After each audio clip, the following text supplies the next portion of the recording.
Hey there lads and ladies, it is Petrifying Pumpkins here and I am back with a brand new analysis video for Firewall 0 Hour. This time for their new Firewall 101 video series which they released last week. So we've got two videos to look at and some brand new details. So without further ado, let's jump right into it. Let's start with the video titled Game Overview, and we'll look at the immersion video afterwards. Okay, so this video shows the devs going over the basics, stuff we already know, so I'm only going to be focusing on the stuff that's new. So the first important thing we see here is just an extended look at the hotel map. We see more of the hotel map in these two videos than we ever have before actually. Now there's a lot of footage that is recycled from the official trailer, so some of this may look familiar. When Damon Shabastari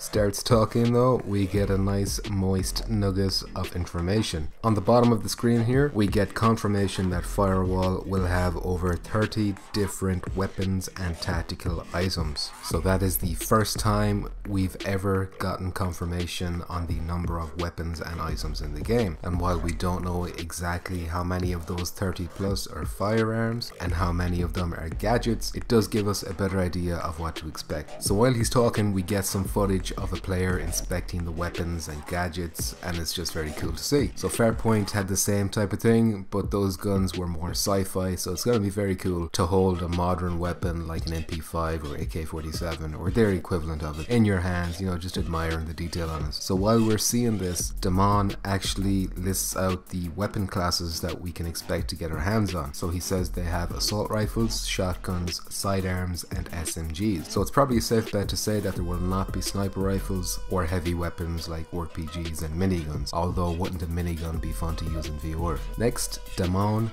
goes on to talk about the grenades and flashbangs and a signal jammer. Now we actually get to see the signal jammer in action, and I believe it's the first time we've ever even heard of it. At least I can't remember it being talked about. It kind of looks like an internet router with 3 antennas on it, and considering it is called a signal jammer, there is a good chance it will render the enemy team's minimap void if they're in range of us at least. My guess is that it's sort of like a chaff grenade in Metal Gear Solid if you've ever played that. That's just a guess though. If you think of something else, then let me know in the comments. So he quickly mentions mines and C4 too, but we've seen those things in the past, although we do get to see a mine kill in action, and that looked fairly cool. Makes me wonder if the enemy bodies will ragdoll with explosions. That would be a nice touch. Next, Damon talks about reviving downed teammates, and this is where we learn about the revive pistol that lets you revive teammates at range. So this is very similar to Rainbow Six Siege's Doc character, and it's something I wasn't expecting to see at all in this game. Now it certainly adds a new dynamic to reviving. This was enough to get one of my viewers thinking though. Ren Ard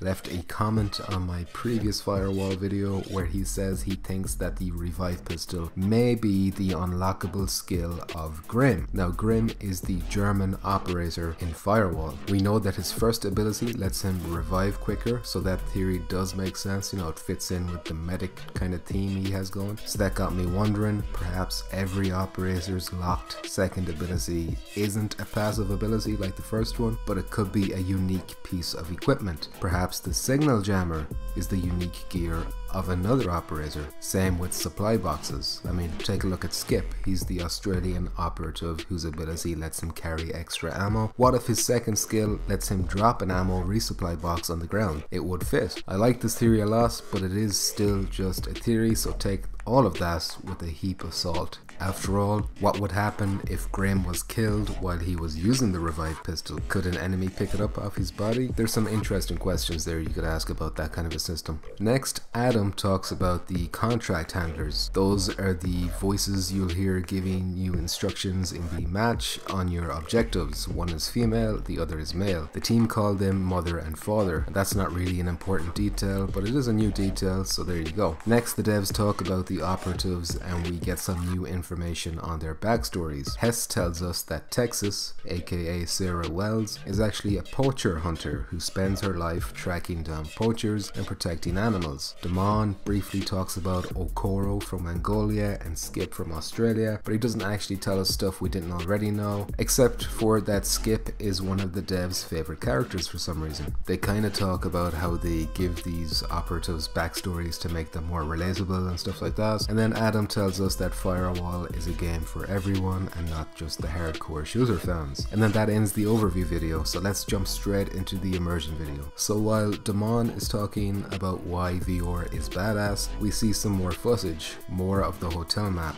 We see a nice example of peeking around corners, and this is where there's something we should address. There is clearly a delay between what the player is doing and what is showing up on the social screen, but don't freak out just yet. Just because there is a delay on the TV screen doesn't mean there's a delay inside the headset itself. It could be that the TV has input lag, it could be that the social screen is just a second behind the headset, but I wouldn't worry, because if it was like that in the headset, it would be literally unplayable and it wouldn't release. Nobody would play it, it would review badly, you know, and nobody has mentioned any issues like that of the people who have previewed us at events and stuff. I've seen people concerned about that, so that's just why I'm going over it very quickly. So we get to see a new part of the hotel map that is more than just hallways, and I must say this map actually looks quite nice. You know, it's bright, it's colorful at least, and it's got lots of doorways and lots of hiding spaces, so it could be a very exciting match, you know. So Joshua Ochoa, or perhaps Okoa, then goes on to talk about one of the coolest things about VR that people who haven't played VR just usually don't get. He shows us how you can use physical gestures in the real world to communicate in the game, and we see it here as the player kind of shakes his gun towards the direction he wants to go. So while voice chat will still be very important, there will be times where you will maybe want to be quiet too, so that the enemy team doesn't hear you. So unless you are in party chat, you might want to do things like this, you know, physical gestures, and it's exactly this kind of thing that really gives you the sense of presence that normal 2D games just cannot compete with. It's such a small thing, but it adds so much. So next we see something that I have been wanting to see for a long time now. We see the operator with the prosthetic leg. We've seen this guy once before in his screenshots, and I've been on the lookout for him since then. Now I'm not entirely sure who he is, though I suspect he is the US operative named Diaz, because I don't think we've actually seen that guy in action yet. However, because the game has a customization option, it is possible that he is someone else. Maybe in other screens we've seen him, but he's just wearing full-legged pants and we just can't tell he's got the prosthetic. But my guess is that he is Diaz. Let me know what you think in the comments below, maybe you disagree. So we get some more talk about turning your gun in real life and kind of admiring your weapon, and then the minimap being implemented onto your wrist tablet. Both enhancements that VR brings, and Joshua emphasizes that the minimap is something unique to Firewall 0 Hour and something that hasn't been done before. So Damon then touches on directional audio and how you'll know where sounds are coming from, including voice chats and gunshots and all that, thanks to that. So people who are worried about will it have all the, you know, the high quality VR audio, it sounds like it's gonna have all that covered. So next, while Hess is talking about VR and multiplayer being a good fit for each other, we see this guy who appears to be playing the mansion map.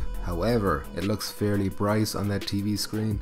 Now this is off-screen footage, so it could be the glare or perhaps the angle at which it's recorded, but when we've seen the mansion map in the past, it's been like late evening, nighttime kinda, so the lighting in the game is fairly dark. Now maybe they've changed the lighting on the map, maybe some maps can have different times of day, although I do doubt that, and maybe it's just the footage making it look brighter than it actually is, or maybe it's not even the mansion map. It could be the 9th map that we've yet to see, or it could just be an outdoor area on the hotel map or another map that we already know about, but we just haven't seen that specific part of the map yet. I'm very unsure about that, so I'd definitely like to hear what you guys think in the comments below. And that's the end of the new stuff really. I mean, we got a lot of little details and maybe a couple of big ones too, so I was happy with that. Now these two videos are just the first two videos coming from the Firewall 101 series. They have promised more to come this week, and hopefully there will be at least one video every week until it launches. That should keep us nice and moist until release. No more dry spells. Something else I want to point out is that the reaction has been very good for these videos. Like one of them has over 100,000 views.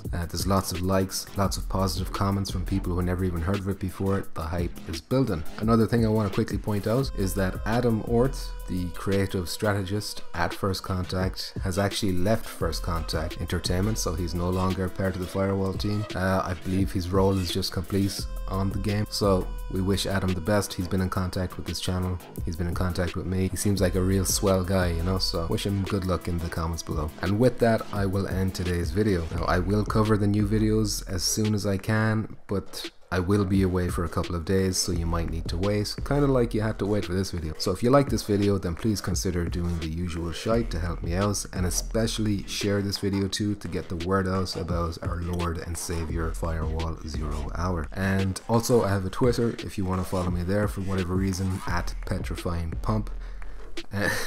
And of course, make sure you check out that official Firewall 0 Hour PSN community if you want to find people to play this game with when it comes out in just 3 weeks time. So thank you for watching. I'll see you in the next one. Bye bye.